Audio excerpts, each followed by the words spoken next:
As HK47 once observed, mating was one of the primary drivers of conflict in the Star Wars universe, as it is in the real world. Humans in particular were known for having especially problematic urges in this regard, as most adult humans felt a strong desire to mate, especially when they were under a lot of stress. Since war definitely counts as a lot of stress, you'd probably expect that human clones grown for war, like the clone troopers of the Grand Army of the Republic, would be sterilized, but they weren't. There were valid reasons for this, as we'll get into, but it naturally ended up causing its fair share of problems during the war, including an incident in which a clone commando got a Padawan pregnant. In this video, we're going to be talking about the birds and the bees and more as we take a look at clone hormones and why the Kaminoans were concerned about them. Can't wait to hear about it. We're standing by.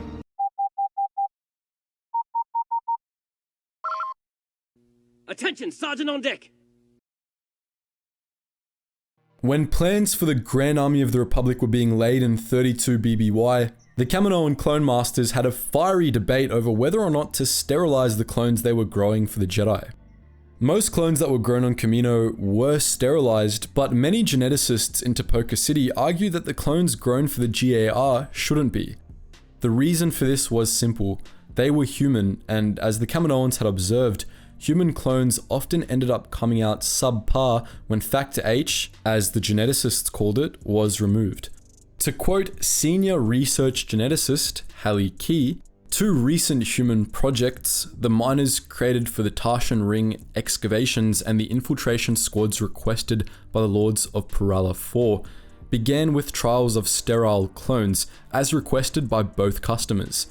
In both cases, the clone prototypes displayed much higher rates of mental instability, poor unit cohesion, an inability to adapt and think creatively, and decreased aggressiveness in battlefield sims. A number of corrective measures were employed: synthetic hormones, rewiring cortical pleasure centers, and dietary additives, but all cases, improvement was minimal. It is certainly irregular to recommend that we deliver an army of clones able to reproduce, but the TRE and Purulent experiments, as well as my experience with humans, tell me that we have no choice if we also want an army that can fight effectively. With the Grand Army of the Republic, the Kaminoans had to choose between an army that was sterile and an army that could fight. Decreased battlefield aggression is absolutely not something you want in an army, so the Kaminoans made the choice of not sterilizing the clones of the GAR. This was not an easy choice to make, however, and it was yet another thing about the army that made the perfectionist, overly cautious Kaminoans uneasy about the entire project. Not only did Factor H have a tendency of increasing aberrations in clone batches, but it also threatened to cause a boatload of problems for the Republic when the clones were deployed. The potential downsides of unleashing a few million genetically identical horny 10-year-olds with the bodies and hormones of 20-year-old men should be self-evident, especially since these clones were technically the property of the Galactic Republic. Clones were given very little free time and were expected to spend pretty much their entire lives on the battlefield, meaning that, in many cases, there would be a real problem if they went out and made kids. Slave soldiers weren't allowed to be parents, they weren't really able to afford child support, and since they were all genetically identical, the wider human population would have some serious gene pool issues if they produced too many offspring. The Kaminoans feared these problems enough that some clone masters were calling for the clones to be sterilized for up to 5 years after the decision to leave Factor H intact was made. They were once again outvoted, but to quell their fears, the other Kaminoan geneticists did come up with a few simple steps for the Republic to follow in order to minimize incidents.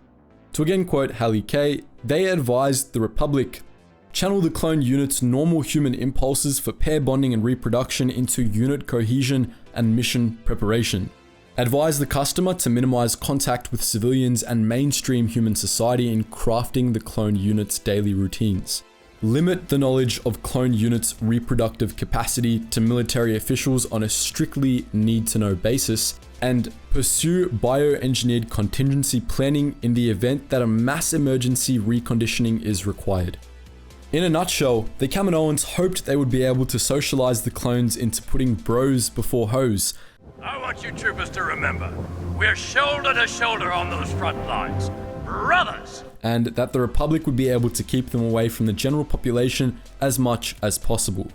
Halley K was confident that this would minimize problematic incidents, but this hope ultimately proved to be in vain.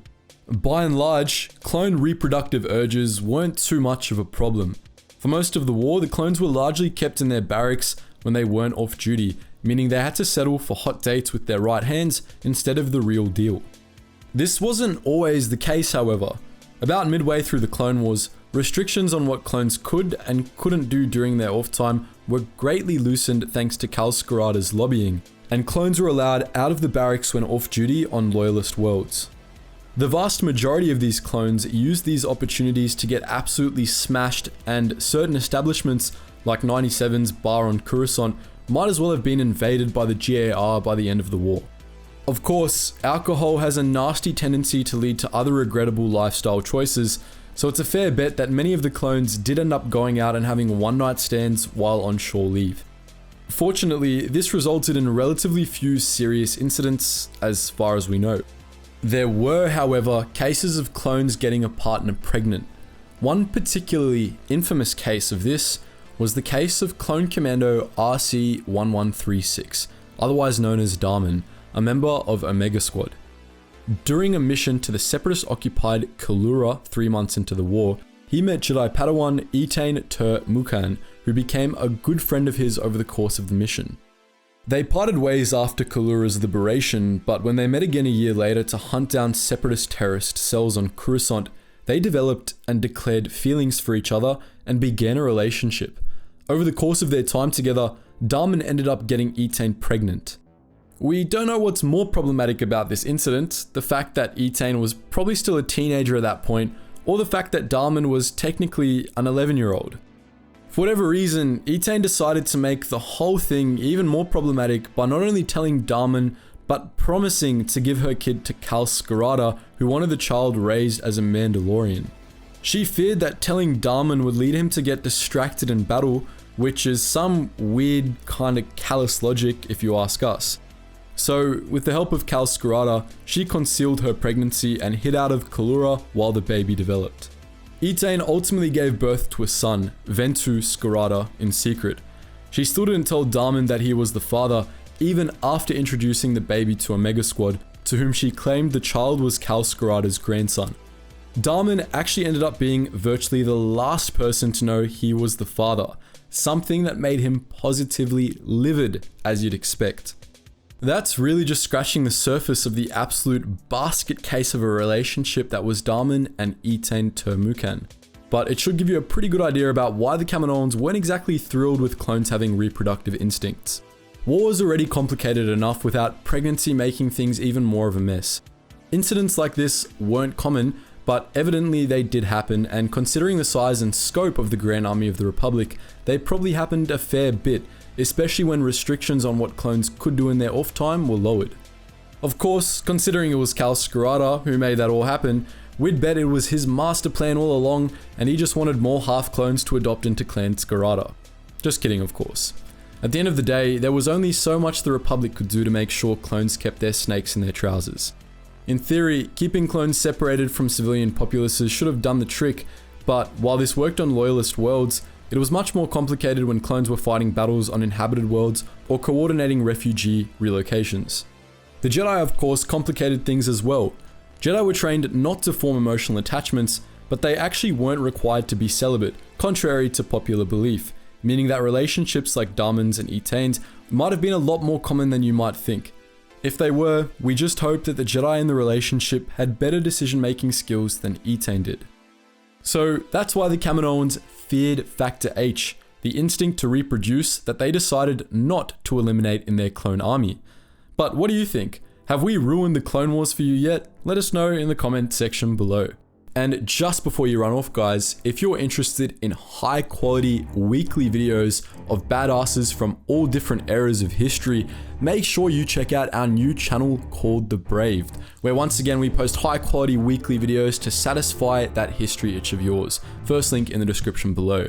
And if you just want to jam out to some music, check us out on our Relax Jack music channel. A lot of the music on there we use in the videos here, so make sure you check them out. And if you want access to some exclusive content and an exclusive behind the scenes Discord where you can chat to myself and the team who make these videos and other patrons there as well, then check out our Patreon link in the description below. And if you just want to join the wider community, check us out on our Discord and our up and coming new Geetsly's gaming network.